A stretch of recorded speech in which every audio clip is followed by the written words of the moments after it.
PPE, property, plant and equipment. Property, plant and equipment. Property දේපල පිළියෙත සහ උපකරණ plant and equipment. මේ යටතේ ඔයා ප්‍රධාන වශයෙන් ඉගෙන ගන්නවා පුතේ මොකද්ද දේපලක් මොකද්ද පිළියෙතක් මොකද්ද උපකරණයක්. මේක පුතේ ස්ථාවරවත්කම් කියලා අපි හඳුන්වන්නේ. මොන වත්කම්ද? ස්ථාවරවත්කම් කියලා. Fixed assets. අපි ඉස්සර ওই වචන තමයි වැඩිපුර භාවිතා කරන්නේ. Fixed assets. ස්ථාවරවත්කම්. මේක තමයි ඔයගේ මුල්ලේ දත්ත ප්‍රකාශයේ ජංගම නොවන වත්කම් යටතේ උඩින්ම පිහිටන්නේ. ඉහළින්ම පිහිටන වත්කම. ඉහළින්ම පිහිටන ජංගම නොවන වත්කම.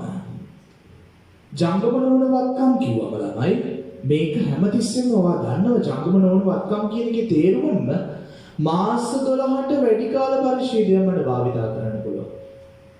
ඊට තමයි ස්ථාවරවත්කම් එහෙනම් නැත්නම් දේපල පිළියෙත උපකරණ වැටෙන්නේ. දේපල පිළියෙත උපකරණ ගම ඔයා ඉගෙන ගන්න ඕනේ. ඔයා දැනගත යුතු ප්‍රධාන කාරණා කරුණු කීපයක් තියෙනවා. එක ෂය කළ හැකි අගය. ෂය කළ හැකි අගය. ෂය කළ හැකි අගය කියන්නේ ඔයාගේ එම දේපලේ එම පිරියතේ එම උපකරණයේ පිරිවැයෙන් cost එකෙන් ඔයා දරපු පිරිවැයෙන් සුන්බුන්නගය කියන්නේ ඔයා දන්නවා ඔයා මෝටර් රථයක් මිලදී ගත්තම ළමයි ඔයා ඒක අවුරුදු 5ක් කියලා හිතමු අපි ඒක පාවිච්චි කරන්නේ අපි හිතමු අවුරුදු 5න් පස්සේ නැත්නම් අපි ගමු යන්ත්‍රයක් ඒ යන්ත්‍රය අවුරුදු 5කින් පස්සේ භාවිතා කරන්න බැරි මට්ටමට වැටෙනවා. එහෙනම් අපේ ඵලදායී ජීව කාලය වසර 5යි. ඒ කියන්නේ භාවිතා කළ හැකි ජීව කාලය අවුරුදු ගණන, වසර ගණන භාවිතා කළ හැකි මට්ටම වසර 5ක් කියලා අපි හඳුන්වනවා. ඒ වසර 5න් පස්සේ ඒක පාවිච්චි කරන්න බෑ. ඔයා දැකලා ඇති ඔය පාවිච්චි කරන්න බැරි වත්කම් පුතේ අපි ගිහිල්ලා දෙනවා යකඩ බඩු කඩවල් වලට. අපේ ඵලදායී ජීව කාලය අවසන් වුණාන් පස්සේ අපි ඒක නිකන් ගෙදරක ඔෆිස් එකේ ව්‍යාපාර ස්ථානයේ තියාගෙන ඉන්නේ නෑ අපි ඕක ගිහිල්ලා දෙනවා යකඩ බඩු කඩේට. එහෙම නැත්නම් වෙන කෙනෙක්ට අපි ඕක විකුණලා දානවා. අපේ අපේක්ෂිත මට්ටම් පහු කර ගියන් පස්සේ මෙතනින් එහාට මේක මට ප්‍රයෝජනයක් නැහැ කියලා හැඟෙන තත්ත්වයට ආවයින් පස්සේ මම මේක විකුණනවා. හැබැයි ගත්තු මිලට විකුණන්න පුළුවන්ද? බැහැ. ඔයා ගත්තු යන්ත්‍රය රුපියල් ලක්ෂ 10කට ගත්තේ. හැබැයි ඒවා විකුණන්නේ පුතේ රුපියල් 50000කට. එහෙනම් අන්න ඒක ඔයා විකුණන මිල අවුරුදු 5 අවසානයේ කියන්නේ ඵලදායී ජීව කාලයේ අනතුරුව විකුණන මිල උපලබ්ධි කළ හැකි අගයයි අපි මේ සුන්බුන්නගේ ලෙස ගන්නෙ. මෙන්න මේ විකුණන්න පුළුවන් මිලෙන් මම සුන්බුන්නගේ ගන්න කරද්දී මම ගන්න කරනවා විකුණුම් මිලෙන්. එනම් ඵලදායී ජීව කාලයෙන් පසුව අපි එම යන්ත්‍රය එම දේපල එම පිළියෙත විකුණලා ලබා ගන්න මුදලින් අඩු කරන පුතේ එම මොහොතේදී විකුණීම සඳහා ඔයාට දරන්න සිදුවන අනිකුත් පිරිවැය. එහෙනම් සුන්බුන්නගේ ඉන්නේ විකුණුම් මිලෙන් එනම් ඵලදායී ජීව කාලයේ පසුව විකුණුම් මිලෙන් අඩු කරනවා විකිණීමේදී එම අවස්ථාවේ විකුණද්දී දරන්න සිදුවන අමතර පිරිවැය. එන්නේ නෝ සුන්බුන්නගේ. එහෙනම් ෂේකල හැකියාගේ ඉන්නේ කොහොමද? ආයි කියමු ෂේකල හැකියාගේ සමානයි පිරිවැය ඍණ සුන්බුන්නගේ. ඊනතුරුව දෙවැනි කොටස යටතේ අපි සාකච්ඡා කරනවා ෂේකල හැකි ආකාර. මේ යටතේ පුතේ අපි ප්‍රධාන වශයෙන් ආකාර තුනක් ගැන සාකච්ඡා කරනවා. පළවෙනි ආකාරය තමයි සරල මාර්ග ක්‍රමයට ෂේ කිරීම. සරල මාර්ග ක්‍රමයට ෂේ කිරීම කියන්නේ ළමයි ඔයාගේ ඵලදායී ජීව කාලයේ පුරාවට සමාන වාරික ප්‍රමාණයකින් ෂේ කිරීමක්. උදාහරණයක් ගත්තොත් ඔයාගේ රුපියල් ලක්ෂ 5ක් වටින යන්ත්‍රයක් තියෙනවා. හරි. අපි හිතමු මේක ෂේ කළ හැකි අගය කියලා. ෂේ කළ හැකි අගය රුපියල් ලක්ෂ 5යි. වසර 5ක් තමයි ෂේ කරන්නේ. එහෙනම් එක අවුරුද්දකට මේකේ ෂේ ළමයි රුපියල් ලක්ෂයයි. පළවෙනි අවුරුද්දේ ෂේ ප්‍රමාණය ලක්ෂයයි. දෙවෙනි අවුරුද්දේ ෂේ ප්‍රමාණය ලක්ෂයයි. තුන්වෙනි අවුරුද්දේ ෂේ ප්‍රමාණය ලක්ෂයයි. හතරවෙනි අවුරුද්දේ ෂේ ප්‍රමාණය ලක්ෂයයි. පස්වෙනි අවුරුද්දේ ෂේ ප්‍රමාණය ලක්ෂයයි. හයවෙනි අවුරුද්දේ ෂේ බිඳුවයි. එකේ ඉඳන් පහට ලක්ෂ ගන්න ෂේ කරන් ගියා එහෙනම් ලක්ෂ 5ක් ෂේ වෙලා ඉවරයි. ඔයාගේ වටිනාකම තිබ්බේ ලක්ෂ 5යි ෂේ කළ හැකියාගේ තිබ්බේ ලක්ෂ 5යි. ලක්ෂ 5 මේ විදිහට ෂේ වෙලා ඉවරයි. එහෙනම් වසර 5කින් පස්සේ මේක තවදුරටත් ෂේ වෙන්නේ නැහැ. නමුත් මෙතන තියෙන ප්‍රධාන ලක්ෂණය තමයි සෑම වසරකම මේ ෂේ ප්‍රමාණය සමාන අගයක් ගන්නවා. රුපියල් ලක්ෂය නම් රුපියල් ලක්ෂය හැම අවුරුද්දෙම. මේ උදාහරණ විදිහට ගත්තොත්. මෙන්න මේ සරල මාර්ග ක්‍රමයේ ෂේ ගණනය කරන්න පුළුවන් ප්‍රධාන ආකාර දෙකක් තියෙනවා. මම රෝමන් දෙක දාලා තියෙනවා. ෂේ ගණනය කරන්න පුළුවන් ෂේ සමානයි ෂේ කළ හැකි අගය බෙදීම ඵලදායී ජීවකාලය. එනම් ලක්ෂ 5 බෙදනවා අවුරුදු 5න් ඵලදායී ජීවකාලය වසර 5යි. ලක්ෂ 5 බෙදීම අවුරුදු 5 රුපියල් ලක්ෂයයි වර්ෂයකට ෂේ. තව ආකාරයකට ගණනය කරන්න පුළුවන්. ඔයාලට සමහරක් වෙලාවට ඵලදායී ජීවකාලයේ වර්ෂ වලින් දෙන්නේ නැහැ. ඒක අනුපාතයක් ලෙස දෙනවා. වසර 5යි කියන්නේ පුතේ අනුපාතයකට වසර 5යි. ඒ කියන්නේ 5න් එකක්. 5න් එකක් කියන්නේ කොච්චරද? මුළු ගාන 5 සමානයි 100 නම් අනුපාත කියන්නේ අපි ප්‍රතිශතයක් ලෙස ගනිද්දී 5 සමානයි 100 නම් පුතේ 5න් එකක් කීයද? 5න් එකක් හොයන්න ඔයා 100 5න් බෙදනවා. එහෙනම් 5න් එකක් සමානයි 20යි. එහෙනම් 100ට 20යි. වර්ෂයකට ෂේ අනුපාතය 120යි. එහෙනම් කියමු බලන්න අවුරුදු 10ක ඵලදායී ජීවකාලයක් තියෙන වත්කමක ෂේ අනුපාතය කොච්චරද? 110යි. කොහොමද එන්නේ? 110යි. එයි 10ක් කියන්නේ 100 නම් 10ක් කියන්නේ 100 නම් එකක් කීයද? එහෙනම් 10න් එකක් කීයද? 10න් එකක් හොයන්න 100 10න් බෙදනවා. පැහැදිලිද? right. හොඳයි. ඊළඟ එනම් ෂේ ගණනය කරන්න පුළුවන් සරල මාර්ග ක්‍රමයට ආකාර දෙකකට ෂේ සමානයි. ඔයාලට වත්කමේ ඵලදායී ජීවකාලයේ වසර වලින් දීලා තිබ්බොත් මාස ගානේ දීලා තිබ්බොත් අපිට මේක පාවිච්චි කරන්න පුළුවන්. ෂේ කළ හැකි අගය බෙදනවා ඵලදායී ජීවකාලය. ෂේ සමානයි දෙවෙනි ආකාරයේ වට අනුපාතයක් ප්‍රතිශතයක් ලෙස දීලා තිබ්බොත් ෂේ සමානයි ෂේ කළ හැකි අගය වැඩි කිරීම ෂේ අනුපාතය. right. ඊළඟ හීනවන ශේෂ ක්‍රමය. හීනවන කියද්දිම තේරෙන්නේ අඩු වීගෙන යනවා. එහෙනම් හීනවන ශේෂ ක්‍රමයට ෂේ කරද්දී පුතේ මතක තබා ගන්න ඕනේ මම කලින් නම් කිව්වා මේ හැම අවුරුද්දෙම රුපියල් ලක්ෂයයි ෂේ ආවේ මේ වත්කමේ. නමුත් පුතේ අපි හීනවන ශේෂ ක්‍රමයට නම් ෂේ කරන්නේ හැමතිස්සෙම මගේ ෂේ ප්‍රමාණය දිගින් දිගටම අඩු වී යනවා. ඒකට හේතුව ඇයි කියලා කිව්වොත් මෙන්න මේකයි හේතුව. හීනවන ශේෂ ක්‍රමයට මම ෂේ කරද්දී පුතේ මම යොදාගන්නේ උපයෝගී කරගන්නේ ෂේ කළ හැකි අගය පමණක් නෙමෙයි. එහෙනම් බලන්න ෂේ ගණනය කරන විදිය. ෂේ සමානයි ෂය කළ හැකි අගය ඍණ සමුච්චිත ෂය. ඒ කියන්නේ ඔයා මෙතෙක් කල් ෂය කරපු ප්‍රමාණයන් වල එකතුව. සමුච්චිතයි කියන්නේ ඓක්‍ය එකතු වෙනවා. එහෙනම් සමුච්චිත ෂය අඩු කරන ඔයා ෂය කළ හැකි අගයේ අඩු කරනවා. සමුච්චිත ෂය වැඩි කරනවා. පුතේ මොකෙන්ද? ෂය අනුපාතේ.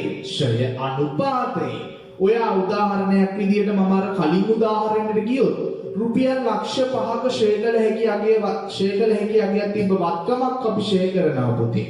රුපියල් ලක්ෂ 5 පළවෙනි අවුරුද්දේදී සමුච්චිත ෂේ ළමයි කීයද? 0යි. සමුච්චිත ෂේ 0යි. එහෙනම් මෙතන ෂේ ඉන්නේ රුපියල් ලක්ෂ 5න් 100ට කීයද? අවුරුදු 5යි. අවුරුදු 5 කියන්නේ 120යි. එහෙනම් පළවෙනි අවුරුද්දේදී ෂේ ළමයි ලක්ෂ 5න් 120ක්. ලක්ෂ 5න් 120ක්. රුපියල් ලක්ෂයයි. සර් කිව්වේ බොරුනේ. ඇයි මම බොරු කිව්වා කියන්නේ? ඉතින් සර් කියපු විදිහට සරල මාර්ග ක්‍රමයටත් පළවෙනි අවුරුද්දේ ෂේ ලක්ෂයයිනේ. එහෙමද? හරි. අපි එහෙනම් බලමු දෙවෙනි අවුරුද්ද ෂේ කරන්නේ පුතේ ඔයාගේ ෂෙයා කළ හැකියාගේ වූ ලක්ෂ පහ අඩු කරනවා පළවෙනි අවුරුද්දේ ෂෙයා වල එකතුව. ඒ කියන්නේ දෙවෙනි අවුරුද්දේ ෂෙයා කරන්නේ ලක්ෂ 5ම නෙමෙයි. සමුච්චිත ෂෙයා අඩු කළේ පස්සේ යගේ. ඒ කියන්නේ රුපියල් ලක්ෂයක් අඩු වෙනවා. සමුච්චි ෂෙයා කියන්නේ ෂෙයාට එකතු වුණානේ ලක්ෂයක්. ඒ ගිය අවුරුද්දේ ෂෙයා වුණ නිසා ඒක එකතු වුණා. එන ලක්ෂයක් ෂෙයා වුණා. ඒක අඩු කරාම ෂෙයා වෙන්නේ රුපියල් ලක්ෂ 4ක්. ලක්ෂ 4න් 120ක්. ලක්ෂ 4න් 120ක්. රුපියල් 80යි. ලක්ෂ 4න් 120ක් රුපියල් 80යි. මේ ක්‍රමයට දෙවනි අවුරුද්ද ෂෙයා පුතේ රුපියල් ලක්ෂයයි. එයි ලක්ෂ 5 බෙදීම ලක්ෂ 5 වැඩි කිරීම 120. හරි ඒ තව රුපියල් ලක්ෂයයි. මේ ක්‍රමයට සරල මාර්ග ක්‍රමයට දෙවනි අවුරුද්ද ෂෙයා ප්‍රමාණය ලක්ෂයයි. ඒ වුණත් හීනවන ශේෂ ක්‍රමයට දෙවනි අවුරුද්ද ෂෙයා රුපියල් 80000ක් විතරයි ආවේ. 80000ක් විතරයි ආවේ. මේ බලන්න එන්න ෂෙයා ප්‍රමාණය අඩු වෙනවා. ඔයාට ඕනනම් ජොලියට බලන්න ළමයි තුන්වෙනි අවුරුද්දේ ලක්ෂ 5න් අඩු වෙනවා රුපියල් ලක්ෂය විතරක් නෙමෙයි. පළවෙනි අවුරුද්දේ ෂෙයා ලක්ෂයයි සමුච්චිත ෂෙයා වල එකතුව. එහෙනම් දෙවෙනි අවුරුද්ද ෂෙයා වෙලා තියෙන 80000යි ලක්ෂයයි 8000යි 1,80,000ක් අඩු වෙනවා සමුච්චිත ෂෙයා. එහෙනම් ඔයාගේ ධාරණාගේ මෙතනින් ෂෙයා කරන්න අපි ගන්නේ රුපියල් කීයද? 1,80,000ක් අඩු වෙනවා කියන්නේ 3,20,000යි. 3,20,000න් 120ක්. 3,20,000න් 120ක් රුපියල් 64,000යි. 64,000යි. ඔයා බැලුවොත් තුන්වෙනි අවුරුද්දේ ෂෙයා වටිනාකම ෂෙයා ප්‍රමාණය රුපියල් 64,000ක් පමණයි. බලන්න අවුරුද්දෙන් අවුරුද්ද එන ෂෙයා ප්‍රමාණය චුට්ට අඩු වීගෙන යනවා. හරි. ඊළඟ පුතේ නිශ්චිත පදනමක් මත හොඳට මතක තියාගන්න ඕනේ ඔයා. හොඳට මතක තියාගන්න ඕනේ ව්‍යාපාරයක් පුතේ මේ ක්‍රම තුනම ෂෙයා කරන්න යොදාගන්නේ නැහැ. මේ ක්‍රම ඇසුරෙන් එකක් ෂෙයා කළ හැකි එක ක්‍රමයක් තමයි උපයෝගී කරගන්නේ ෂෙයා කිරීම සඳහා. හරි. එහෙනම් නිශ්චිත පදනමක් මත එනම් මේ සඳහා යොදා ගන්න පුළුවන් ආකාර ගණනාවක් තියෙනවා. නිෂ්පාදන ඒකක ප්‍රමාණය, භාවිතා කළ හැකි පැය ගණන, භාවිතා කළ හැකි දුර ප්‍රමාණය වගේ පදනම් උපයෝගී කරගන්නමින් මට ෂෙයා කරන්න පුළුවන්. මේක තෝරගන්න ඕනේ ව්‍යාපාරේ තමයි තෝරගන්න ඕනේ. මම සරල මාර්ග ක්‍රමයෙන් ෂෙයා කරනවාද? මට වඩා සුදුසු, මට වඩා යෝග්‍ය, මට වඩා නිවැරදි තීරණ ගන්න උපයෝගී වෙන්නේ සරල මාර්ග ක්‍රමයෙන් ෂෙයා කරොත්ද? හීනවන ශේෂ ක්‍රමයෙන් ෂෙයා කරොත්ද? නිශ්චිත පදනමක් භාවිතා කරොත්ද? නිශ්චිත පදනමක් භාවිතා කරොත් අපිට උදාහරණ වශයෙන් එකක් ගන්න පුළුවන්. පොතේ ඒකක ප්‍රමාණය මත. ඒ කියන්නේ ඇස්තමේන්තුගත මේක පොතේ හරි සුදුසුයි යන්ත්‍ර වලට. ඇයි? යන්ත්‍රයක් ගත්තම යන්ත්‍රයක අපි දන්නවා ප්‍රොඩක්ටිවිටි එක නැත්තම් නිෂ්පාදනය කරන්න පුළුවන් නිමැවුම් ප්‍රමාණය. උදාහරණයක් ගත්තොත් නිමැවුම් එකක ලක්ෂ 5ක් පුළුවන් මේ යන්ත්‍රයේ භාවිතාව තුලින් නිෂ්පාදනය කරන්න. අන්න එවන් අවස්ථාවකට නිශ්චිත පදනමක් තියෙනවා මට මේ යන්ත්‍රය භාවිතා කරන්න පුළුවන් ඒකක ලක්ෂ 5ක් නිෂ්පාදනය සඳහා පමණයි. එහෙනම් ඔයාට පුළුවන් එන්නේ පදනමින් ෂෙයා අනුපාතය ගණනය කරන්න. ෂෙයා ප්‍රමාණය ගණනය කරන්න. එහෙනම් ඔයාගේ ෂෙයා කළ හැකි අගේ මම අර කලින් උදාහරණෙට යනවා යන්ත්‍ර උදාහරණෙට ෂෙයා කළ හැකි අගේ රුපියල් ලක්ෂ 5යි ෂෙයා කළ හැකි අගේ රුපියල් ලක්ෂ 5යි මේක බෙදනවා මුළු ඇස්තමේන්තුගත නිෂ්පාදන ඒකක ප්‍රමාණය මම කිව්වේ ඔයාලට ලක්ෂ 5යි නේද? ලක්ෂ 5ක් පුළුවන් එයාට නිෂ්පාදනය කරන්න සමස්තයක් විදියට ගත්තොත්. එහෙනම් ඇස්තමේන්තුගත ඒකක ප්‍රමාණය නිෂ්පාදනය කළ හැකි ඒකක ප්‍රමාණය ලක්ෂ 5යි. ඔයා මේ අවුරුද්දේ පළවෙනි අවුරුද්දේ ඔයා ළමයි අපි හිතමු නිෂ්පාදනය කරන්නේ ඒකක 65000යි. එහෙනම් ඔයා වැඩි කරන්නේ පුතේ මේක 65000යි. එහෙම වුණොත් පළවෙනි අවුරුද්දේ වගේ ෂෙයා ප්‍රමාණය කීයද? රුපියල් 65000යි. මෙම ක්‍රමය ඉතා යෝග්‍යයි සමහරක් වෙලාවට යන්ත්‍ර වගේ දෙයකට ගත්තොත්. හරි. ඒක මම කිව්වා දැන් කල්පත් මම කිව්වා ව්‍යාපාරයට හැකියාව තියෙනවා. Taman යොදාගන්නේ කිනම් ක්‍රමයේද? කිනම් ෂෙයා කිරීමේ ක්‍රමයේද යන්න තීරණය කරන්න. ලක්ෂ 5 බෙදනවා ලක්ෂ 5න්. ඇයි ලක්ෂ 5 බෙදන්නේ ලක්ෂ 5න්? මොකද හේතුව ෂෙයා කළ හැකියාගේ ලක්ෂ 5යි. ඇස්තමේන්තුගත මුළු නිෂ්පාදන ඒකක ප්‍රමාණයම යන්ත්‍රයේ භාවිතා කිරීම තුළින් ඒකක ලක්ෂ 5යි. පළවෙනි අවුරුද්ද තුල යා නිෂ්පාදනය කරා ඒකක 65000ක්. එහෙනම් වැඩි කරනවා යා නිෂ්පාදනය කරපු ඒකක ගානේ. එහෙනම් වාට එනවා ෂෙයා ප්‍රමාණය රුපියල් 65000යි. මෙතනදී කාටවත් අර අපි කලින් කිව්වා වගේ සමාන ප්‍රමාණයකින් ෂෙයා ලැබෙයි කියලා කියන්නවත් වර්ෂයෙන් වර්ෂයේ ෂෙයා වෙන ප්‍රමාණය අඩු වෙනවා කියලා කියන්නවත් හැකියාවක් නැහැ. මොකද හේතුව ඔයාගේ සමහරක් වෙලාවට පළවෙනි අවුරුද්දේ ෂෙයා ප්‍රමාණය රුපියල් 65000 වෙන්න පුළුවන්. හේතුව ඔයා ඒ අවුරුද්දේ නිෂ්පාදනය කරේ එකක 65000යි. සමහරක් වෙලාවට ඔයා ඒ අවුරුද්දේ යන්ත්‍රය ගෙනාවු ගමන්ම ළමයි එකපාර නිෂ්පාදනය කරන එකක 1,50,000ක්. බලන්න ඔයාගේ මුළු කැපැසිටි එකකින් ඒ කියන්නේ ලක්ෂ 5කින් ඔයා 1,50,000ක්ම නිෂ්පාදනය කරලා ඉවරයි. එහෙනම් ඔයාගේ ෂෙයා ප්‍රමාණය අවුරුද්දට 1,50,000යි. පැහැදිලිද?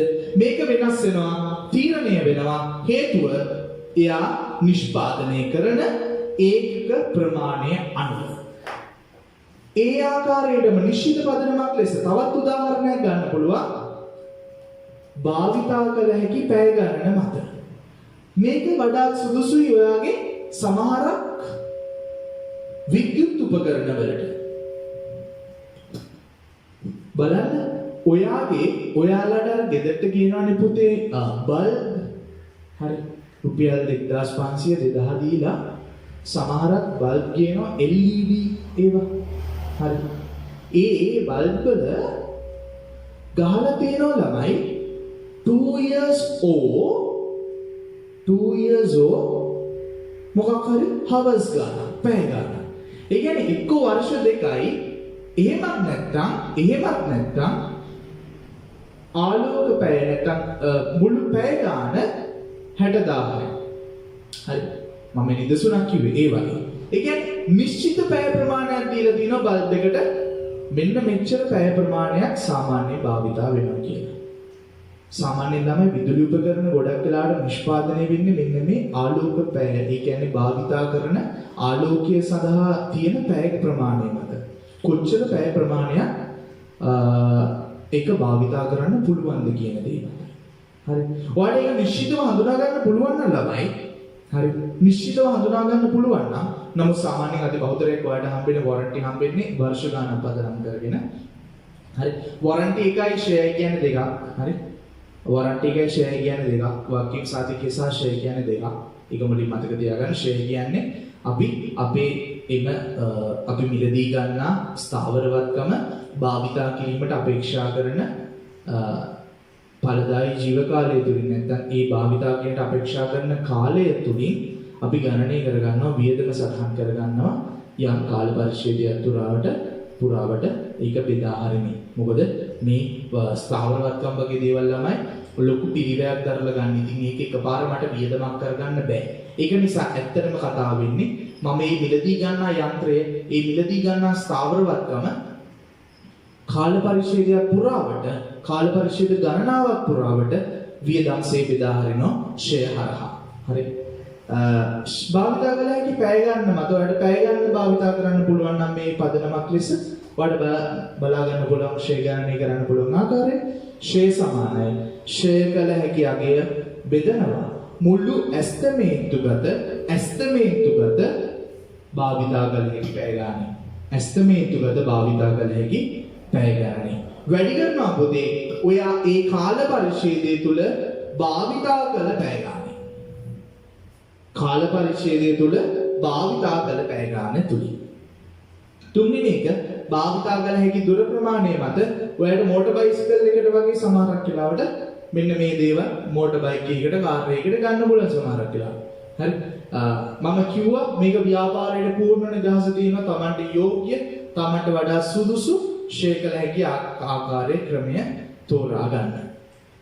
භාවිතා කළ හැකි දුර ප්‍රමාණය මත ගත්තොත් ළමයි ෂෙයා ගණනය කරන්න පුළුවන් ෂෙයා සමානයි ෂෙයා කළ හැකි ආකාරය බෙදනවා මුළු ඇස්තමේන්තුගත භාවිතා කළ හැකි දුර ප්‍රමාණය මුළු ඇස්තමේන්තුගත භාවිතා කළ හැකි දුර ප්‍රමාණය වැඩි කිරීම ගුණ කිරීම කාල පරිච්ඡේදය තුල ගමන් කළ දුර ප්‍රමාණය අපි නිකන් හිතමු මේක සාමාන්‍යයෙන් සමහරක් වෙලාවට භාවිතා වෙන්නේ නැහැ. නමුත් අපි නිකමට හිතමු මෝටර රථයක් ඔයා මිලදී ගන්නවා රුපියල් ලක්ෂ 10ක් දීලා. මෝටර රථයක් ඔයා මිලදී ගන්නවා රුපියල් ලක්ෂ 10ක් දීලා. මේකේ සුන්බුන්නගේ බිඳුවයි පුතේ. ඒක නිසා ෂෙයා කළ හැකියගේ කීයද? ෂෙයා කළ හැකියගේ රුපියල් ලක්ෂ 10යි. අපි හිතමු මේ මෝටර රථය ඔයා ඇස්තමේන්තුගත කරලා තිනවා මේක කිලෝමීටර් ලක්ෂ 10ක් පදින්න පුළුවන්. කොච්චරද ළමයි? කිලෝමීටර් ලක්ෂ 10ක් භාවිතා කරන්න පුළුවන්. එහෙනම් ඇස්තමේන්තුගත භාවිතා කළ හැකි දුර ප්‍රමාණය ළමයි කිලෝමීටර් ලක්ෂ 10යි. ඔයා පළවෙනි අවුරුද්ද තුල මේ මෝටර රථය ධාවනය කරනවා කිලෝමීටර් 45000. එහෙනම් ඒ කාල පරිච්ඡේදයේ ඔයාගේ ෂෙයා සමානයි රුපියල් 45000යි. හරි? තේරුණාද? ෂෙයා කළ හැකියගේ රුපියල් ලක්ෂ 10යි. මේ ඇස්තමේන්තුගත මෙම ස්ථාවරවත්කම නැත්නම් මෝටර රථය තුළ ඇස්තමේන්තුගත භාවිතා කළ හැකි දුර ප්‍රමාණය කිලෝමීටර් ලක්ෂ 10යි. එහෙනම් උපරිමයට භාවිතා කරන්න පුළුවන් කිලෝමීටර් ලක්ෂ 10ක් විතරයි. ලක්ෂ 10න් පස්සේ අනිවාර්යෙන් කැඩෙනවා කියලා අපි හිතමු. හරි? මේක සුන්බුන්නගේ නැහැ කියලා අපි කතා කරලා ගත්තේ ලක්ෂ 10යි. ලක්ෂ 10 බෙදුව ලක්ෂ 10යි වැඩි කරනවා. එයා කාල පරිච්ඡේදය තුළ ධාවනය කළ කිලෝමීටර් සංඛ්‍යාවෙන්. එයා ධාවනය කළ කිලෝමීටර් සංඛ්‍යාව පළවෙනි අවුරුද්දේ 45000යි. එහෙනම් පළවෙනි අවුරුද්දේ ෂෙයා රුපියල් 45000යි. දෙවෙනි අවුරුද්දේ කිලෝමීටර් 60000ක් වුණොත් එයාගේ දෙවෙනි අවුරුද්දේ ෂෙයා 60000යි. අපි ගොඩක් වෙලාවට ළමයි ව්‍යාපාරවල ප්‍රායෝගිකව භාවිතා කරන්නේ කෙසේවත් සරල මාර්ග ෂෙයා ක්‍රමය. හේතුව තමයි සමහරක් වෙලාවට මේකේ නිශ්චිත පදනම ඍජුවම හඳුනා ගන්න තරමක් අමාරුයි. සහ හීනවන ශේෂ ක්‍රමයේ සමහර අවස්ථාවන්වලදී යෝග්‍ය නොවන අවස්ථාවන් තියෙනවා. ඒක නිසා අති බහුතරයක් අවස්ථාවලදී අපි භාවිත කරන සරල මාර්ග ක්‍රමයට නමුත් ඕනම ව්‍යාපාරයකට Tamanට යෝග්‍යයි හිතුනොත් Tamanට සුදුසුයි හිතුනොත් එයාට අවස්ථාව තියෙනවා සරල මාර්ග ක්‍රමයට ෂෙයා කරන්න නැතුව හීනවන ශේෂ ක්‍රමයට හෝ නිශ්චිත පදනමක් යාට හඳුනා ගන්න පුළුවන් නම් ඒව නිශ්චිත පදනම මත ෂෙයා කරන්න. හරි? නෝට් එක ලියා ගන්න අර පළවෙනි පැත්තේ. හොඳේ? මේ පැත්තට ලියා ගන්න හේතුව යටට ලියාගෙන යන්න. මොකද අපි දිත්ත සටහන තාම මේ ෂෙයා වලට අදාළ දිත්ත සටහන ලිව්වේ නැහැ. මම මේ දිත්ත සටහන දැන් ඊට පස්සේ ලියවලා එතනින් එහාට අපි අනිත් කොටස් ටික අපි සාකච්ඡා කරගෙන යමු. හරි? ඉක්මනට ලියා ගන්න බෝඩ් එකේ නෝට් එක ඔයාට අර අපි කලින් ලියාගෙන ගියා විදියට 8 9 කියලා පල්ලෙහාට මේ ටික දිගටම ලියාගෙන යන්න පල්ලෙහාට අපි එහා පැත්තේ දිත්ත සටහන් කරමු. රයිට්? ලියාගන්න. හොඳයි. දේපල පිරියත උපකරණ යටතේ ගත්තම ළමයි ෂෙයා ගිණුම්ගත කිරීම ඉතා වැදගත් කොටසක්. ෂෙයා ගිණුම්ගත කිරීමේදී පුතේ අපි ප්‍රධාන ආකාර දෙකක් යොදා ගන්නවා ෂෙයා ගිණුම්ගත කරන්න. මේ ක්‍රම දෙක ක්‍රමයක් කිව්වම තේරෙන්න ඕන ළමයි ක්‍රමයක් කියන්නේ ඔප්ෂනල් හැමතිස්සෙම. ඒ කියන්නේ අපිට ඒ විදියටත් පුළුවන් මේ විදියටත් පුළුවන්. හරි? මේ ෂෙයා ගිණුම්ගත කරන්න අපිට ඕන නම් පුළුවන් ෂෙයා කපා හැරීමේ ක්‍රමය අනුගමනය කරන්න. එහෙමත් නැත්නම් අපිට පුළුවන් ෂෙයා වෙන් කිරීමේ ක්‍රමය උපයෝගී කරගන්න.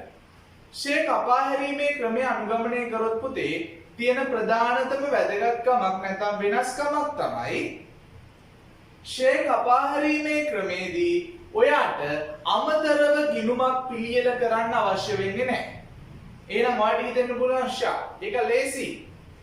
නෑ ඊට වඩා යෝග්‍ය ක්‍රමයේ ෂෙයා වෙන් කිරීම මම මේ අවස්ථාවේදී පැහැදිලි කරන්නම්. ඇයි මම වඩා යෝග්‍යයි කියන්නේ? නමුත් ඔයාලට ඔප්ෂනල් ක්‍රමයක් සිස්ටම් එකක් ඔයාලට පුළුවන් ඕනනම් මේක සිලෙක්ට් කරගන්න.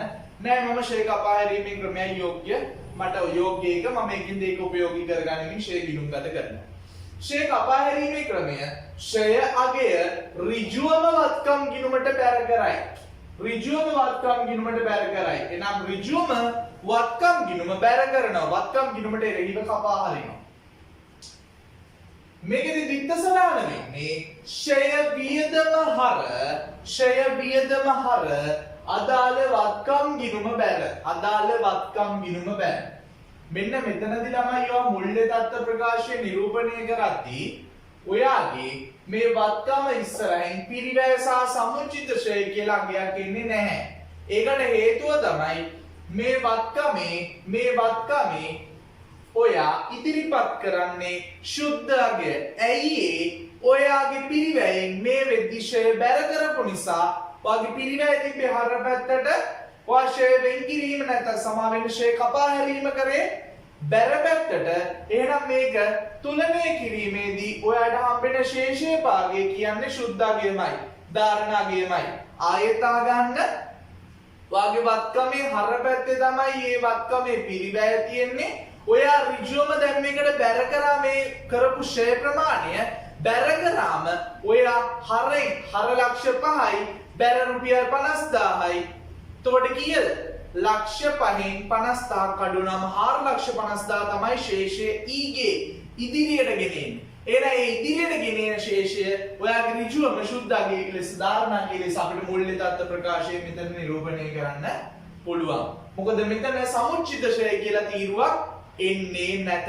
හේතුව ඔයාට සමුච්චිත ෂය කියලා ගිණුමක් නැහැ. ෂය වෙන් කිරීමේ ගිණුමක් නැහැ. එහෙනම් ඔයාට සමුච්චිත ෂය කියලා එකතුවක් එන්න ගිණුමක් නැහැ. වටිනාකමක් එන්න තැනක් නැහැ. පැහැදිලිද? ෂය වෙන් කිරීමේ ක්‍රමය මම ඊයේ කිව්වේ අතනදී මහා පටලැවිලි සාගතයි. පිරිවැය නිසි ආකාරයෙන් වෙන් කරගන්න බෑ. ෂය වෙන් කිරීම බැර කරලා නිකන් අර අච්චාරුවක් වගේ. ගිණුම් හදද්දී අච්චාරු කරගන්න එපා. ඒකින් ඔයාගේ පිළිවෙල කියන්නේ අඩි රූලෙන් දශමයට තියලා ගහන එක නෙමෙයි පුතේ. ඔයාට දැන් මේ වෙද්දි ගිණුම් ගහද්දී පුළුවන් වෙන්න ඕනේ මොකද්ද? අතින් ටික් ටික් ටික් ටික් ගාලා ගිණුම් ටික ගහගෙන යන්න. හරි? ඒවට වෙලාව දැන් ගන්න එපා. කැතයි ඒවා. හරි? නමුත් පිළිවෙල කියන්නේ ඒ ලියන දේ සාමාන්‍යයෙන් මේ මනුස්සයට තේරුම් ගන්න පුළුවන් වෙන්න ලියන්න.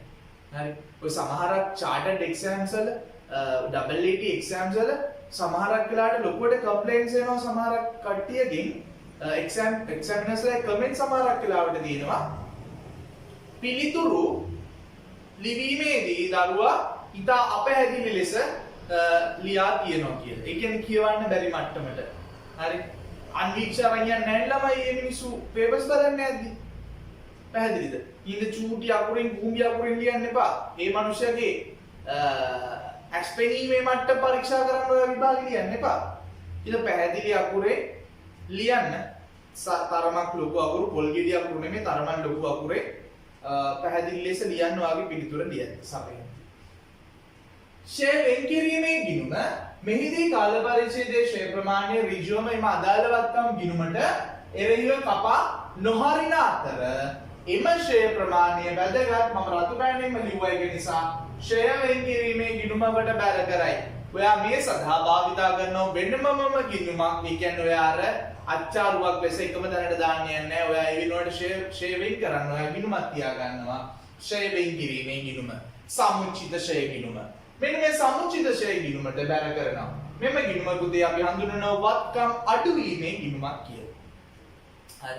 ඒක වගේ නෝට් එකේ ටියුට් එකේ නැති වෙන්න පුළුවන්. නමුත් ඒක මම කැමතියි හඳුන්වන්න වත්කම් අඩුවීමේ ගිණුමක්. මොකද මේ ෂය වෙන් කිරීම අපි ගලපලයි ශුද්ධාගය ගන්න මෙන්න මේ වත්කමේ. බලන්න ෂය වියදම හර සටහනේමයි හර සටහනට මේ ආකාරයෙන් කිසිම ආකාරයකදී මේ ආකාර දෙකේදීම ෂය හර සටහන එකයි. ෂය වියදම් ගිණුමට නම් ලාභ ගිණුමට හර වෙනවා පරිපාලන හෝ බෙදා හැරීම් වියදම් යටතේ අදාළ වියදම සටහන් වෙනවා ෂය වියදම හර වෙනවා. මෙතනදී අදාළ වත්කම් ගිණුමට නෙමෙයි බැර වෙන්නේ ෂය වෙන් කිරීමේ ගිණුමට. එහෙනම් ඔයාගේ මුල්‍ය තත්ත්ව ප්‍රකාශය තුල බලන්න පිරිවැය රුපියල් ලක්ෂ 5යි අදාළ වත්කම් ඉස්සරහින් පිරිවැය ගිණුම කියන්නේ අදාළ වත්කම් ගිණුමේ ඉදිරියට ගෙන ආපු ශේෂය ලක්ෂ 5යි ඒක එහෙමම මෙතනින් ගෙනත් දැම්මා ඊට පස්සේ සමුචිත ෂය ඒ කියන්නේ ෂය වෙන් කිරීම ගිණුමේ ශේෂය ෂය වෙන් කිරීම ගිණුමේ ශේෂයේ එකතුව රුපියල් ලක්ෂයයි මං කිව්වා මේක වත්කම් අඩු කිරීමේ ගිණුමක් කියලා වත්කම් අඩු කිරීමේ ගිණුමක් කියලා එහෙනම් අපි මෙතනින් මෙන්න මේ පිරිවැයෙන් මෙන්න මේ සමුචිත ෂය ප්‍රමාණය අඩු කරනවා රුපියල් ලක්ෂය ඔන්න එනවා ඔයාට සුද්දාගේ රුපියල් ලක්ෂ 4 මේ ක්‍රම දෙකෙන් මොන ක්‍රමයකට ඇදුවත් අවසාන ප්‍රතිඵල ඒකයි. සුද්ධාගේ ඒවා ධාරණක ඒකයි. හැබැයි ලැබෙන විදිය තමයි වෙනස් වෙන්නේ. ඔයා ෂේ වෙන් කිරීමේ ගිණුමක් ආකාරයෙන් කරනවද නැත්නම් ඍජුවම ෂේ කපා හැරිනවද කියන දේ ඔයාට තීරණය කරන්න පුළුවන්. හරි. නමුත් මම කැමති ඔයා ෂේ වෙන් කිරීමේ ගිණුම ක්‍රමය යොදා ගන්නවා නම් අපි විභාගෙදී අහුවොත් ෂේ කපා හැරීමේ ක්‍රමයට යොදා ගන්න කියලා අන්න එතනදී ඔයා ෂේ කපා හැරීමේ ක්‍රමයට ගිණුම් ගත කරනවා. ඊළඟ දේපල පිළිවෙත උපකරණයටදී ඉගෙන ගත යුතු දේ වත්කම් ඉවත් කිරීමකදී වත්කම් ඉවත් වෙන්න ඉවත් කරන්න පුළුවන් විවිධ අවස්ථාවන් තියෙනවා. ඔයා වත්කම භාවිතා කර කර ඉන්න ගමන් සමහරක් වෙලාවට ඔයා මේ වත්කම විකුණලා දානවා. වෙනත් වත්කමක් මිලදී ගන්න අපේක්ෂාවෙන් සල්ලි වලට විකුණනවා. එහෙම නැත්නම් ඔයා මේ වත්කම දීලා තවත් වත්කමක් හුවමාරු කරගන්නවා. අලුත් එකක් ගන්නවා වෙන වත්කමක් ගන්නවා. ඔය තියෙන්නේ දැන් LG එකේ සමහරක් ආයතන වල සිංග එකේ තියෙනවනේ පරණ ෆ්‍රිජ් එක දීලා අලුත් ෆ්‍රිජ් එකක් කරන් යනවා. හරි? ඒ වගේ තියෙනවා. ඒතකොට මිනිස්සු මොකද කරන්නේ? Taman පාවිච්චි කර කර ඉඳපු එක දීලා අලුත් එකක් ගන්නවා. දැන් මේ ටිකේ යනවා එක එක වාහන කම්පැනිස් වල. එයාලට ගෙනත් දෙන්න අලුත් එකක් ගන්න අනම්මනම් කියලා. වැඩි මුදලක් ආය කරගන්න. හරි? එතකොට ඔයාලට පුළුවන් ඕන වත්කම් විකුණලා සල්ලි කරගන්න. මේ පාවිච්චි කරනකම මම සමහරක් වෙලාවට එහෙමත් නැත්නම් ඔයාලට පුළුවන් සමහරක් වෙලාවට මේ වත්කම එක්ස්පයර්ඩ් යල් පැනල අන්න ඔයාලට පුළුවන් වත්කම මාරු කරන්න. විවිධ හේතුන් දිනන පුතේ ඔයාලට වත්කම ඉවත් කරන්න තීරණය කරන්න පුළුවන්. හරි මම නෝට් එකේ උතන ටියුට් එකේ දීලා තිනවා බලා ගන්න. ඔයාගේ ටියුට් එක හැමතිස්සෙම ඔයා සම්පූර්ණයෙන් කියවන්න ඕනේ. දිත්ත සටහන් නම් අවශ්‍ය නැහැ කියවන්න. මොකද ඒකට තමයි අපි සම්පූර්ණයෙන්ම මේ ෂෝට් නෝට් එක නැත්නම් අපේ තියරි නෝට් එක පාඩම් කරන නෝට් එක ස්ටඩි නෝට් එක ගහගන්න. හරි. මේ වත්කම් ඉවත් කරන්න යද්දී මේක තින් ස්ටෙප් බයි ස්ටෙප්. පළවෙනි ස්ටෙප් එක. එම අදාළ වත්කමේ පිරිවැය අපි හඳුනා ගන්න ඕනේ. එහෙනම් අදාළ වත්කමේ පිරිවැය ගිණුම දිනවා. මෙන්න මේ පිරිවැය ගිණුමේ ශේෂය. කීයද පිරිවැය ගිණුමේ ශේෂය? රුපියල් ලක්ෂ 5යි. දිත්ත සටහන වෙන්නේ අදාළ වත්කම් ඉවත් කිරීමේ ගිණුම. ඔන්න අලුත් ගිණුමක් එනවා ඔයාලට. අදාළ වත්කම් ඉවත් කිරීමේ ගිණුම හර අදාළ වත්කම් ගිණුම බැර. මම මේක උදාහරණයක් ගත්ත රුපියල් ලක්ෂ 5ක් පිරිවැය වූ වත්කමක් මම විකුණන්නේ මොටර රථ කියලා මම ගත්තේ ඒක. මේ උදාහරණ බලන දිත්සරහනේ ශේෂයේ ඊගේ රුපියල් ලක්ෂ 5යි ශේෂයේ ඊගේ රුපියල් ලක්ෂ 5යි ඔයා දාපු පළවෙනි දිත්සරහන මොටර රථ ඉවත් කිරීම බැර. මේ තින්නේ අදාළ වත්කම් ඉවත් කිරීමේ ගිණුම හර අදාළ වත්කම් ගිණුම බැර. එහෙනම් මොටර රථ ඉවත් කිරීමේ ගිණුම හර කරනවා මොටර රථ ගිණුම කියලා. MV කියන්නේ මොටර් වෙහිකල් කියන එක. මොටර රථ ගිණුම හර රුපියල් ලක්ෂ 5යි මොටර් රථ ගිණුම බැර කරනවා මොටර් රථ ඉවත් කිරීමේ ගිණුම කියලා රුපියල් ලක්ෂ 5ක්. ඔයාලට පුළුවන් මේ වීඩියෝස් හැමතිස්සෙම රිවයින්ඩ් කරන්න පුළුවන්. ඔයාලට ආයෙත් අහන්න පුළුවන් ඒක රිවයින්ඩ් කරලා. ඔයාලට ආයෙත් ඔක පෝස්ට් කරලා ලියා ගන්න පුළුවන් Tamanට අවශ්‍ය දේවල් සහ මේ නෝට් එක කොහොමද ලියා ගන්න අත්‍යවශ්‍යයි. හරි මම මේ නෝට් එක බලනවා ෆිසිකල් ක්ලාස් පටන් ගත්ත ගමන් අපි ඔයාලගේ සම්පූර්ණ හැම විෂයක් සම්බන්ධයෙන්ම මේ වෙද්දි විෂයන් 4ම ආරම්භ වෙලා තියෙන්නේ. මේ විෂයන් 4ෙම සියලුම නෝට්ස් අපි භෞතිකව පන්ති ආරම්භ වූ සැනින් සියලුම දෙනාගේ නෝට්ස් බලනවා. හරි අපි කණ්ඩායම් පන්ති අපේ ස්වරූපේ එතකොට අපි සියලුම දෙනාගේ නෝට්ස් බලනවා. සමහරක් වෙලාවට ඔයාලා තාමත් අපේ ආයතනය තුල ලියාපදිංචි වෙලා නැත්නම් හැකි ඉක්මනින් ඉතා ඉක්මනින් ඔයාලා ලියාපදිංචි විය යුතුයි. ඒක වාටම හොඳයි. හරි මොටර රථ ඉවත් කිරීමේ ගිණුම හර වෙනවා මොටර රථ ගිණුම කියලා රුපියල් ලක්ෂ 5ක්. මොටර රථ ගිණුම බැර වෙනවා මොටර රථ ඉවත් කිරීම කියලා රුපියල් ලක්ෂ 5ක්. දෙක එම වත්කම ඉවත් කරන දිනට පවතින සමුච්චිත ෂය ප්‍රමාණය. එම වත්කම ඉවත් කරන දිනට පවතින සමුච්චිත ෂය ප්‍රමාණය. මම උදාහරණ විදිහට ගත්තේ රුපියල් ලක්ෂයක් සමුච්චිත ෂය තියෙනවායි කියන්නේ. දිත්තසරාණ තමයි ඔයාගේ ෂය වෙන් කිරීම ගිණුම හර වෙනවා අදාළ වත්කම් ඉවත් කිරීමේ ගිණුම බැර වෙනවා. B සටහන බලන්න. ඔයාගේ මෝටර අතිශය වෙන් කිරීමේ ගිණුමේ ආරම්භක ශේෂය රුපියල් 50000ක් පිළිලා තියෙනවා. ආරම්භක ශේෂය මේක වත්කම් අඩුවීමේ ගිණුමක් ඒකයි බැලට තියෙන්නේ. ආරම්භක ශේෂය 1.1 ශේෂයේ ඉන්නේ 50000යි. 12.31 ෂේ වියදම් කියලා බැර වෙලා දිනන 50000ක්. ඒ කියන්නේ මේ කාල පරිච්ඡේදයේ තුල ෂේ. මේ කාල පරිච්ඡේදයේ තුල ෂේ දින රුපියල් 50000ක්.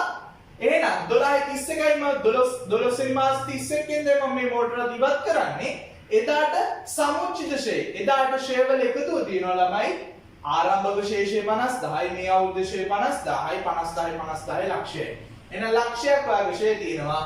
ඔයා ඒක මොකද කරන්නේ? හර කරනවා. ඇයි? මෙතනින් එහාට ෂේ වෙන් කිරීමේ ගිණුමක් ඔයාලට නැහැ. හේතුව ඔයා මේ වත්කම් ඉවත් කරනවා. එහෙනම් තවදුරටත් මේක ෂේ කළ යුතු නැහැ. එහෙනම් ඔයා ඉවත් කරනවා. හර කරනවා. ඔයාගේ මෝටර රථ ෂේ වෙන් කිරීමේ ගිණුම මෝටර රථ ඉවත් කිරීමේ ගිණුම කියලා හර කරනවා රුපියල් ලක්ෂයක්. මෝටර රථ ඉවත් කිරීමේ ගිණුම B සටහන බලන්න. මෝටර රථ ඉවත් කිරීමේ ගිණුම බැර කරනවා මෝටර රථ ෂේ වෙන් කිරීම කියලා රුපියල් ලක්ෂයක්. මෝටර රථ ෂේ වෙන් කිරීම කියලා රුපියල් ලක්ෂයක්. C සටහන වත්කම් ඉවත් කිරීමේදී මුදල් ගලා ඒමක් හෝ වෙනත් වත්කමක් ගලා එන්නේ නම් මම මෙතනදී ගත්ත රුපියල් 1,50,000ක් මුදල් එනවා කියලා. එහෙනම් මුදල් හෝ අදාළ නව වත්කම් ගිණුම මුදල් හෝ මුදල් නෙමෙයි නම් අදාළ නව වත්කම් ගිණුමට හර වෙනවා. මේ මුදල වටිනාකම 4,50,000. අදාළ වත්කම් ඉවත් කිරීමේ ගිණුම බැර වෙනවා. අදාළ වත්කම් ඉවත් කිරීමේ ගිණුම බැර වෙනවා. එන අදාළ වත්කම් ඉවත් කිරීමේ ගිණුම බැර වෙනවා. මුදල් කියලා C එක මුදල් කියලා රුපියල් 4,50,000ක් මම මෙතනදී ගත්තේ මුදල් ගලා ඒමක් සිද්ධ වෙනවා කියන්නේ. බලන්න මුදල් දැම්ම 4,50,000. ඔයාගේ තව දුරටත් මෝටර රථ ගිණුමේ ශේෂයක් නැහැ. මේ ගිණුමේ නම් මෙතනින් එහාට අදාළ වෙන්නේ නැහැ. බිඳුවයි ශේෂය. මෝටර රථ ඉවත් ෂේ වෙන් කිරීම ගිණුමේ ශේෂයක් නැහැ. බිඳුවයි ශේෂය. හේතුව මේ මෝටර රථය මම ඉවත් කරලා තියෙන්නේ නම් මට මෝටර රථ ගිණුමේ ශේෂිකුත් නැහැ. මෝටර රථ ෂේ වෙන් කිරීමේ ගිණුමේ ශේෂිකුත් නැහැ. මෝටර රථ ඉවත් කිරීමේ ගිණුම ඔයා ශේෂ කරනවා තුලනය කරද්දී ඔයාට හම්බෙන්නේ මේ පැත්තේ වැඩි පැත්තේ නම් බැල පැත්ත ලක්ෂය 450යි 5,50,000යි. එන බැල පැත්තේ එකතුවම හර පැත්තට ගන්නවා 5,50,000යි. 5,50,000යි උඩ තිබ්බ ලක්ෂ 5ක් දෙපැත්ත අතර වෙනස රුපියල් 50,000යි. එහෙනම් පුතේ මෙන්න තියෙනවා වත්කම් ඉවත් කිරීමේ ලාභය. රුපියල් 50,000ක ලාභයක් තියෙනවා. එහෙනම් द्वितीय සටහන තමයි මෝටර රථ ඉවත් කිරීමේ ගිණුම හර රුපියල් 50,000යි. ලාභ ගිණුම බැර රුපියල් 50,000යි. එහෙනම් යනවා ඔයාගේ ආදායම් ප්‍රකාශයටදී මෝටර රථ ඉවත් කිරීමේ ලාභය. එහෙම නැත්නම් මෝටර රථ විකුණුම් ලාභය කියලා වෙනත් ආදායම් යටදී ඔයා දානවා රුපියල් 50,000. එයින් එක වෙනත් ආදායම් වෙන්නේ මේ මෝටර රථ විකිණීම නැත්නම් ඔයාගේ දේපල ඉවත් කිරීම, දේපල ඉවත් කිරීම කියන්නේ ඔයාගේ ළමයි ප්‍රධාන ආදායම් ප්‍රභවයක් නෙමෙයි. ඒක නිසා එක වෙනත් ආදායමක් ලෙසයි සටහන් වෙන්නේ. ප්‍රධාන මෙහියුම් ආදායම නොවන නිසා. එන එක වෙනත් ආදායම යටතේ අපි සටහන් කරනවා.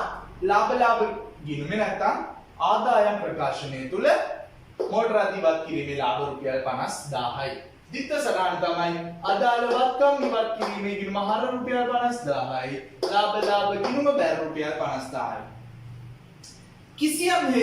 කිසියම් හේකින් මෙතන පුතේ ලාභයක් නෙමෙයි නම් එන්නේ. ඒ කියන්නේ ඔයාගේ හර ශේෂය වැඩි වුණා නම් බැර ශේෂයට වඩා ඔයා උදාහරණයක් විදිහට ගමු අපි මේක 3,50,000ටයි වික්කේ 3,50,000ටයි වික්කේ උදාහරණයක් ගමු අපි 3,50,000ට නම් වික්කේ පුතේ ඔයාගේ මොකද වෙන්නේ? ඔයා මේවා මේ පෝස්ට් කර ලියන්න ඕනේ ළමයි. හොඳේ මම මේ මකන ඒකයි. හරි?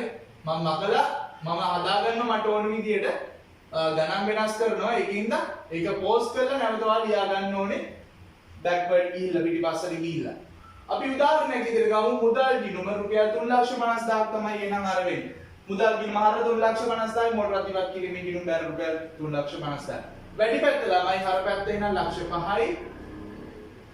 වැඩි පැත්ත එකතු බැර පැත්ත අනිත් පැත්තටත් ගියනවා ලක්ෂ 5යි.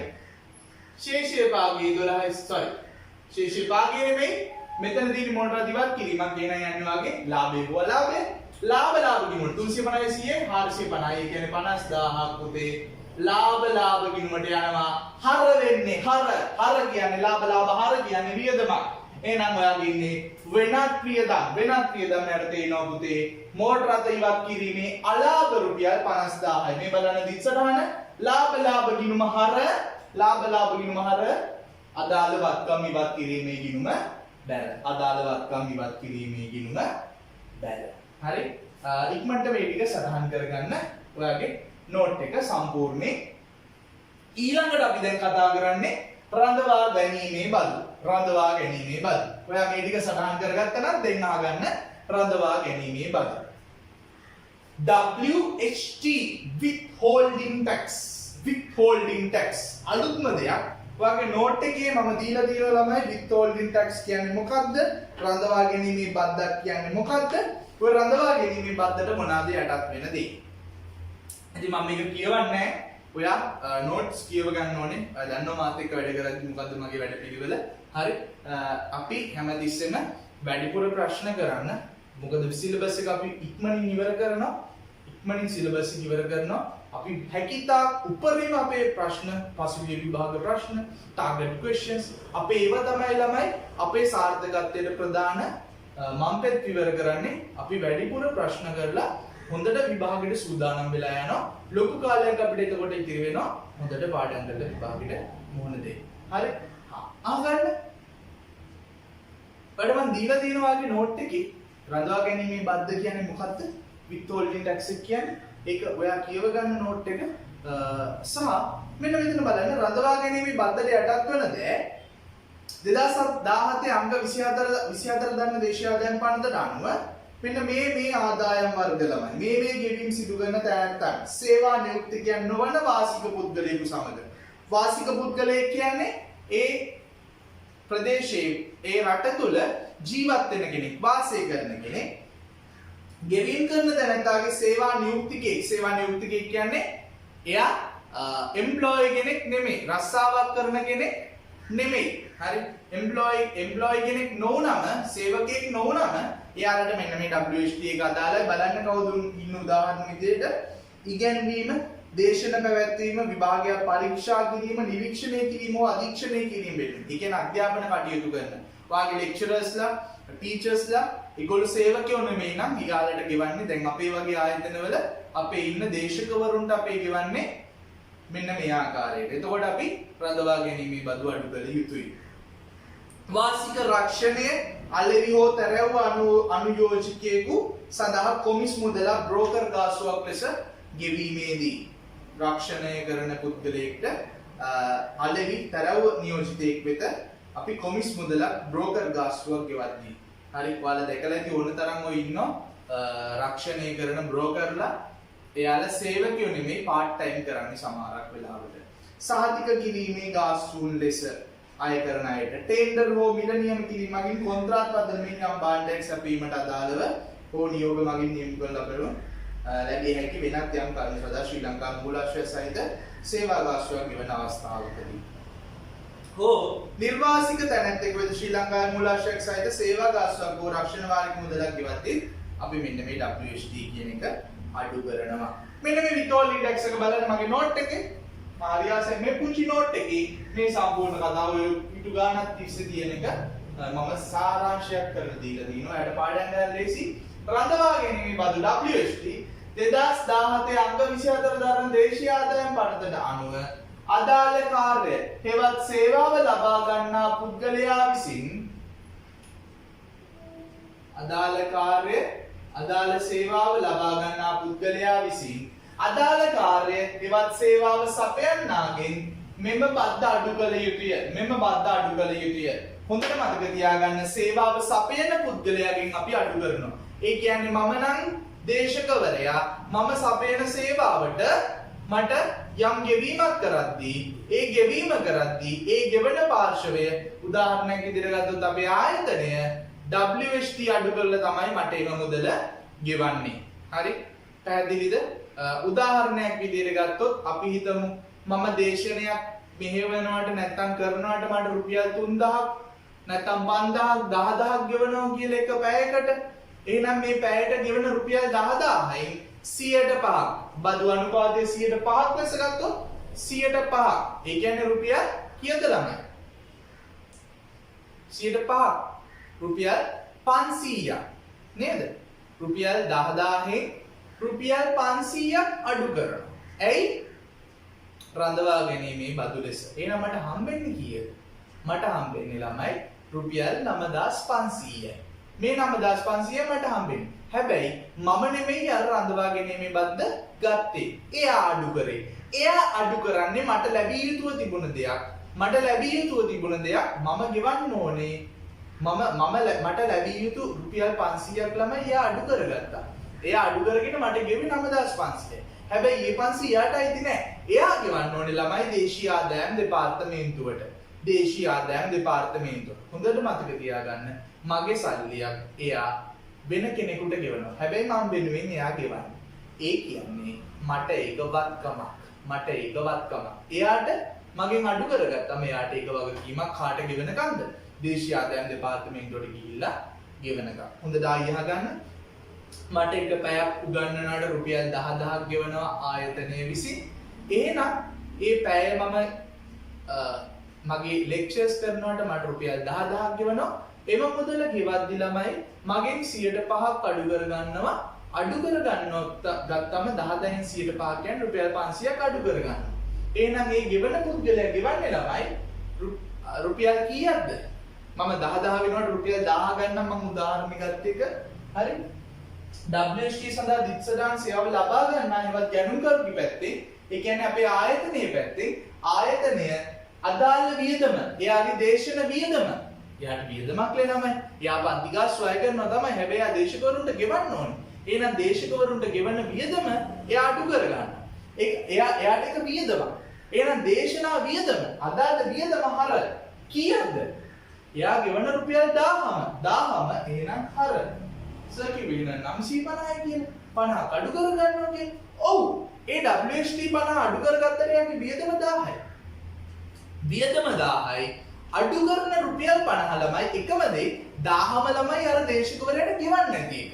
එයා වියදම දරන 1000ම එයා දේශකවරයාට ගෙවන්නේ නැහැ 1000ම. එයා දේශකවරයාට ගෙවන්නේ 950යි. එහෙනම් මුදල් ගිණුම එයාගේ බැර වෙන්නේ රුපියල් 950යි. හැබැයි ඉතිරි 50 දේශකයා වෙනුවෙන් behalf of the lecturer දේශකයා වෙනුවෙන් එයා ගිහිල්ලා දේශීය ආදායම් දෙපාර්තමේන්තුවට ගෙවනවා. ඒ රුපියල් 50. එහෙනම් ඒක ගෙවිය යුතුයි. එයා මට ගෙවද්දී ආ ගිහිල්ලා දුවන් යන්නේ නැහැ ළමයි යෝග්‍යවන්නේ. හරි. ඊළඟ මාසය තුල නැත්තම් ඊළඟ දවස තුල වෙන්න පුළුවන් එයා ගිහිල්ලා ගෙවන්න. එතෙක් එයාට ගෙවිය යුතු WST කියලා රුපියල් 50ක් තියෙනවා. එතකොට WST ගෙවීමේ වගකීම තියෙන්නේ කාටද? මටද නැත්නම් මගේ සේවාව ලබා ගන්නටද? මගේ සේවාව ලබා ගන්න වෙන්නේ ආයතනයට. හරි. එහෙනම් සේවාව ලබා ගන්න හේවත් ගැනුම් කරුගේ දෙසින් ගත්තොත් එයාට දිත්සදාන වෙන්නේ අදාළ වියදම හර රුපියල් 1000යි මුදල් ගිණුම බැර රුපියල් 900යි ගෙවන ප්‍රමාණය ගෙවිය යුතු WST ඒ කියන්නේ දේශීය ආදායම් දෙපාර්තමේන්තුවට යා රුපියල් 50 ගෙවිය යුතුයි ගිහිල්ලා.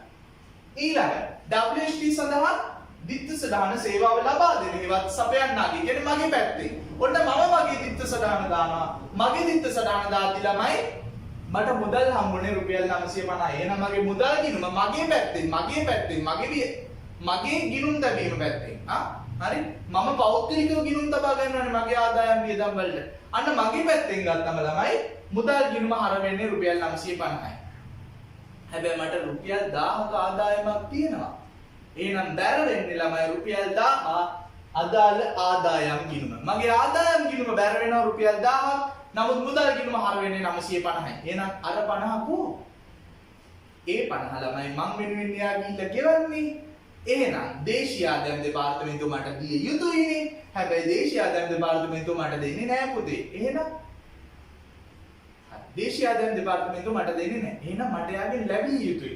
එහෙනම් මම දාගන්නවා ඉදිරියට ගෙවූ WST නැත්තම් දේශීය ආදායම් දෙපාර්තමේන්තු ගිණුම.